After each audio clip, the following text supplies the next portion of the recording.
Hello everyone, कैसे हो आप लोग। आई होप सब बढ़िया होंगे। आज हम लोग बात करेंगे जो इम्यूनिटी होती है ना हमारी, हम दो चीज़ों के ऊपर बात करेंगे। एक तो ये कि हमारी इम्यूनिटी क्या होती है, कैसे हम उसको बढ़ा सकते हैं, क्या खा के। एंड सेकंड, हमारे बच्चे बहुत ज़्यादा फ्रीक्वेंट बीमार क्यों होते हैं। आपने देखा होगा या सुना भी होगा आपके बच्चे, तो आपने नोटिस भी किया होगा कि बच्चे बहुत ज़्यादा फ्रीक्वेंट बीमार होते हैं। एक दिन स्कूल जाते हैं, बीमार हो जाते हैं, फिर 2 दिन छुट्टी करते हैं, फिर दोबारा बीमार होते हैं। मतलब आप बोलते हो कि थोड़ा सा भी सीजन चेंज होता है, कुछ होता है, हमारे बच्चे बीमार हो जाते हैं, बहुत फ्रीक्वेंट बीमार हो रहे हैं। तो हम इसका रीज़न भी आज जानेंगे।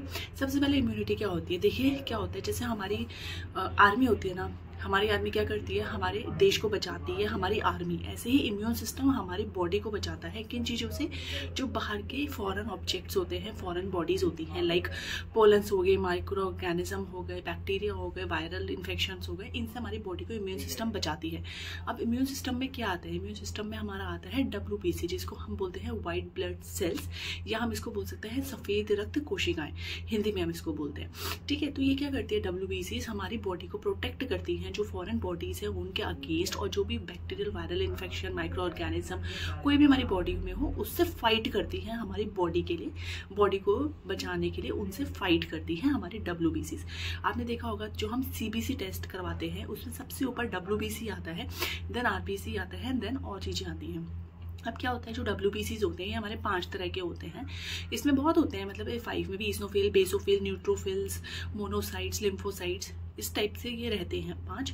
अब ये क्या होता है, देखिए कि ये क्या करते हैं, आपकी बॉडी में एंटीबॉडीज़ को बनाते हैं। एंटीबॉडीज़ जो हमारी बॉडी को प्रोटेक्ट करती है किसी भी फॉरेन बॉडी से, तो इनको बचाती एंटीबॉडीज़ बनाते हैं, मेमोरीज क्रिएट करते हैं। तो क्या होता है, जब फर्स्ट टाइम एंटीबॉडीज़ बनाते हैं तो आपको ठीक होने में थोड़ा टाइम लगता है, नेक्स्ट टाइम मेमोरी क्रिएट हो जाती है। तो क्या होगा कि जब नेक्स्ट टाइम वो दोबारा से same organism, same micro organism, viral या बैक्टीरियल इन्फेक्शन आपकी बॉडी में अगर आता है, तो क्या करेगा, उसके अंदर ऑलरेडी एक मेमोरी क्रिएटेड होगी कि हाँ यार, ये तो इसको तो मैंने पहले भी बचाया है, पहले भी ठीक किया है, तो चलो इसको दोबारा से इससे फाइट करते हैं। तो टाइम पहले से कंपैरेटिवली थोड़ा कम लगता है जब वो मेमोरी क्रिएट करते हैं। ठीक है, तो बॉडी को बचाते हैं, एंटीबॉडीज क्रिएट करते हैं, एंड मेमोरी बनाते हैं हमारे बॉडी के अंदर कि नेक्स्ट टाइम अगर इन्फेक्शन आए सेम, तो वो जल्दी फाइट कर सकेगी उस चीज़ से।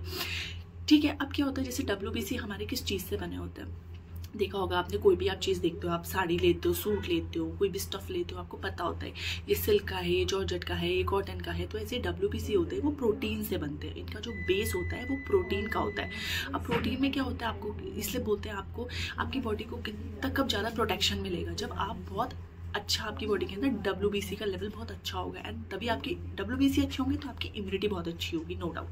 ठीक है, अब WBC के लिए आपको क्या करना है, क्योंकि उसका बेस प्रोटीन है तो आपको प्रोटीन रिच डाइट लेती है। अगर आप वेजिटेरियन है तो आप राजमा, छोले, सोया जो होता है ना, वो न्यूट्रेला जिसको हम बोलते हैं, वो आप ले सकते हैं। नॉन वेजिटेरियन है तो आप अंडे ले सकते हैं। It is a very good source of protein non veg में, एंड वेज में सोया जो हम न्यूट्रेला यूज़ करते हैं वो बहुत गुड सोर्स ऑफ प्रोटीन होता है। अब ये होता है, इसके साथ जो हमारी WBC का जो बेस प्रोटीन बना है, इसके साथ इन्फोर्स करता है, इसके साथ मिलकर जो साथ में काम करता है वो विटामिन एंड मिनरल्स होते हैं। विटामिन एंड मिनरल्स हमारे किससे मिलते हैं, फ्रूट एंड वेजिटेबल से। अब इसमें हमारे मोस्टली जो हमारे 4 विटामिन काम करते हैं, that is A, D, C and E। अब ये हमें कैसे मिलेंगे, विटामिन A मिलेगा आपको कैरेट खाने से, तो कैरेट खाइए, बच्चों को भी कैरेट खिलाइए, खुद भी कैरेट खाइए, उससे आईसाइट भी बहुत अच्छी होती है, एंड बहुत अच्छा विटामिन A आपकी बॉडी के अंदर जाता है। दैन उसके बाद हमारा विटामिन C आपको पता है कि हमारी बॉडी के लिए कितना अच्छा है, कितना ज़्यादा प्रोटेक्टिव मैकेनिज्म हमारा शो करता है विटामिन C। तो विटामिन C में आपको क्या करना है, आपको टैबलेट्स नहीं खानी है, लिम्सी वगैरह कुछ नहीं लेना है, नॉर्मल कीवी खाइए, ऑरेंज खाइए, है ना, जो भी आपके विटामिन C के सोर्सेज होते हैं। अभी गुआवा चल रहा है, गुआवा खाइए, तो आप विटामिन C इनसे ले सकते हैं। विटामिन D आप सनलाइट से लीजिए, रोज़ दिन में शेड्यूल बनाइए कि आपको सनलाइट में जाना है, सन में बैठना है, चाहे कैसा भी मौसम हो, आपको थोड़ा सनलाइट डायरेक्ट एक्सपोजर, आपको डायरेक्ट एक्सपोजर लेना है सनलाइट का अपनी बॉडी में। ठीक है, उसके बाद हमारा जो होता है विटामिन E हमें जो मिलता है वो नट्स से मिलता है, ड्राई फ्रूट्स, ग्राउंड नट्स, जैसे मूंगफली हो गई, बादाम हो गए, नट्स होते हैं ना जो, तो वो तो अपनी डाइट में नट्स जरूर रखिए, उससे विटामिन E बहुत अच्छा आपका इंक्रीज होता है। ठीक है, तो आपको क्या करना है, WBC का base protein with vitamin and minerals हो गया। मैंने आपको बता दिया कौन कौन से विटामिन किस किस से मिलेंगे, ये 4 ही विटामिन इनमें यूज़ होते हैं। तो आपको इस तरह से अपनी बॉडी को, अगर आप ये प्रॉपर ऐसे आप अपनी डाइट रखेंगे, ऐसे प्रोटीन रिच एंड ये सारे विटामिन रिच, तो नो डाउट आपका WBC बहुत अच्छा बनेगा। एंड WBC बहुत अच्छा बनेगा आपको तो एंटीबॉडीज़ बहुत अच्छी क्रिएट करेगा, तो नो डाउट आपकी बॉडी का immune system is the best system रहेगा आपके लिए। ठीक है, तो अपने बच्चों को बचपन से ही इन सारी चीज़ों की आदत प्रॉपर डालिए।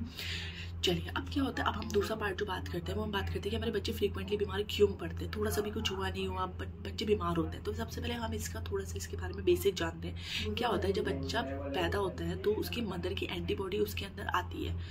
फिर जब वो फीड लेता है, उसकी खुद की कोई एंटीबॉडी नहीं है, उसकी मदर की एंटीबॉडी आती है जब वो बर्थ लेता है। उसके बाद जब वो फीड लेता है, ब्रेस्ट फीड लेता है, तो उसके अंदर मदर की एंटीबॉडीज आती है। पर क्या होता है, 9 to 10 मंथ तक वो एंटीबॉडीज ऑलमोस्ट फिनिश होने लग जाती है। पर बच्चे को प्रॉपर एक एंटीबॉडी क्रिएटेड बॉडी बनाने में 5 से 6 साल का टाइम लगता है। तो जो 1 ईयर जो उसका एंटीबॉडीज कम हो गई से जब तक उसकी बॉडी फुल्ली एंटीबॉडी कवर्ड बनेगी, तो उस बीच में जो वो 6 साल का गैप है, उसको 1 to 6 ईयर के गैप को हम रिस्क पीरियड कहते हैं। इसमें बच्चे बहुत फ्रीक्वेंट बीमार पड़ते हैं। थोड़ा सा भी सीजन चेंज हुआ बीमार हो गए, दूसरे बच्चों के साथ गए बीमार हो गए, मतलब थोड़ा सा भी उनको एक्सपोजर मिलता है तो वो बीमार हो जाते हैं। ठीक है, तो ये हमारा इस तरह से ये मैकेनिज्म काम करता है। अब आपको इस चीज़ में कोई टेंशन नहीं लेनी है कि हमारा बच्चा बीमार पड़ता है तो हम क्या करें। थोड़े से प्रिकॉशंस लीजिए, क्योंकि आप बच्चे को तो खेलने से मना नहीं करेंगे एंड मना करना भी नहीं है। आपने एंड बहुत थोड़ी चीज़ ये भी देखी कि जब छोटे बच्चे 6 साल से छोटे बच्चे को डॉक्टर के पास लेके जाते हैं तो पहले 1 वीक तक डॉक्टर आपको सिम्टोमेटिक ट्रीटमेंट स्टार्ट करते हैं, जिससे कि वो सिम्टम्स थोड़े कम हो जाए। एंटीबायोटिक्स आपको जल्दी नहीं देते। क्यों? क्योंकि डॉक्टर भी चाहते हैं कि आपकी बॉडी, आपके बच्चे की बॉडी खुद से फाइट करना सीखे। जितना वो उसका एक्सपोजर हुआ है, उसकी WBC फाइट करना सीखेगी, एंटीबॉडीज बनाने की कोशिश करेगी, उसको मेमोरी क्रिएट करेगी कि नेक्स्ट टाइम अगर सेम माइक्रो ऑर्गेनिज्म पोलन कुछ भी आता है तो वो फिर से फाइट कर सके। तो इसलिए डॉक्टर भी एडवाइस करते हैं कि बॉडी को खुद से फाइट करने सीखने देना चाहिए, जिससे कि बच्चे को 6 साल तक बॉडी उसकी काफ़ी हाई इम्यून हो जाए।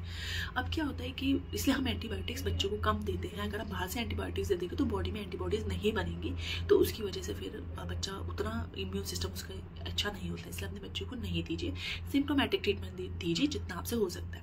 ठीक है, अब क्या होता है कि अब बच्चे वो खेलेंगे, बाहर जाएंगे, स्कूल भी जाएंगे, तो कुछ चीज़ों का आप ध्यान रखिए। जैसे बच्चों का इन्फेक्शन कैसे जाता है, या तो मुंह, नाक और हाथ, 3 चीज़ों से जाता है। वो कहीं पर भी टच करेंगे, उसको मुंह में लगाएंगे या नाक में लगाएंगे और वो बीमार हो जाएंगे। तो जैसे ही बच्चा खेल के आता है, स्कूल से आता है, सबसे पहले उसका हैंड वॉश कराइए। ये चीज़ें मैं आप बड़ों के लिए भी बता रही हूँ, सिर्फ छोटे बच्चों के लिए नहीं है, ये सेम बड़े लोग भी फॉलो कर सकते हैं। हैंड वॉश करिए, हैंड का प्रॉपर हाइजीन रखिए, क्योंकि हाथ ही आपका मुंह में और नाक में जाता है, जिससे आपके pores, micro organism, viral bacterial infection body के अंदर आते हैं और आपको बीमार करते हैं। ठीक है, इससे आप थोड़ा इन्फेक्शन कम कर सकते हैं। सेकंड होता है कि जब भी मौसम चेंज होता है, जैसे जुलाई अगस्त से लेकर मार्च तक मौसम ठंडा गरम, बहुत ज़्यादा ठंडा ऐसा रहता है, तो बच्चे को गर्म पानी दीजिए दिन में। सुबह तो स्पेशली दीजिए। तो जैसे क्या होता है, जो हमारे सोर थ्रोट होते हैं उनमें क्या होता है, अगर मान लीजिए कोई हमारे इरिटेंट पोलेंस है या कोई भी इन्फेक्शन है, तो वो उनसे थोड़ा सा इन्फेक्शन उसका कम हो जाता है, जिसकी वजह से वो थोड़ा सा बीमार कम पड़ रहता है। जो हमारा 3rd वन आता है, उसमें आपको क्या करना है, नोज़ को क्लीन रखना है। गर्म पानी लेना है, बच्चे को जैसे थोड़ा कोल्ड है तो आपको क्या करना है, उसके नोज़ को बार बार क्लीन रखना है। गर्म पानी लेना है, उसमें कपड़ा डालना है और उस गर्म पानी से नाक को बार बार साफ करना है। इससे क्या है, जो आपके नोज़ के आसपास जो लोकल पोलन्स है या लोकल इन्फेक्शन है, लोकल वायरसेस हैं, वो निकलते रहेंगे। तो उसकी वजह से क्या है कि बॉडी के अंदर कम वायरस गए हैं, जिनसे एंटीबॉडीज जल्दी फाइट करेगी एंड जल्दी बच्चा रिकवर होगा। ठीक है, तो ये चीज़ें बड़े भी फॉलो कर सकते हैं, छोटे भी फॉलो कर सकते हैं, सबको ये चीज़ फॉलो करनी है। तो मैंने आज आपको बता दिया कि इम्यून सिस्टम क्या है, कैसे वर्क करता है, WBC का क्या स्ट्रक्चर होता है, किस बेसिस पर है, कौन कौन से विटामिन इसमें आते हैं, बच्चा क्यों फ्रीक्वेंट बीमार पड़ता है, उसका क्या बेसिक रीज़न है जो वो इतना ज़्यादा बीमार हो रहा है। तो मैंने आपको ये सारी चीज़ें आज बता दी है। ठीक है, तो आप इन सब चीज़ों का ध्यान रखिए एंड थोड़ा टाइम दीजिए। बच्चे थोड़े टाइम बाद कवर कर जाते हैं, पर जो मैंने बताया उसकी वजह से आप इनके इन्फेक्शन को थोड़ा सा आप कम कर सकते हैं। तो और बाकी इनको लड़ने दीजिए, बहुत आपको एंटीबायोटिक्स वगैरह अननेसेसरी नहीं देनी है। Let them face the external foreign bodies, micro organism and viral bacterial infection, कि कल उनकी बॉडी WBC, उनको डाइट अच्छी दीजिए, प्रोटीन रिच डाइट दीजिए, विटामिन दीजिए जो मैंने बताया, उनकी इम्यूनिटी पे वर्क करिए इंस्टेंट कि आप उनको दवाइयों पे पैसे लगाएं या दवाइयों पे खर्च करें। इम्यूनिटी पे वर्क करेंगे, WBC अच्छे बनेंगे, इम्यून सिस्टम उनका बहुत अच्छा होगा एंड ऑटोमेटिकली उनको कभी भी लाइफ में कोई दवाई की जरूरत नहीं पड़ेगी, क्योंकि उनकी बॉडी खुद ही फाइट कर लेगी। ओके, सो आज के लिए इतना ही। अगर कोई और चीज़ आपको जानना हो तो आप मुझे बता सकते हैं, मैं आपके सारे क्वेश्चंस का आंसर दूंगी। Thank you, bye bye.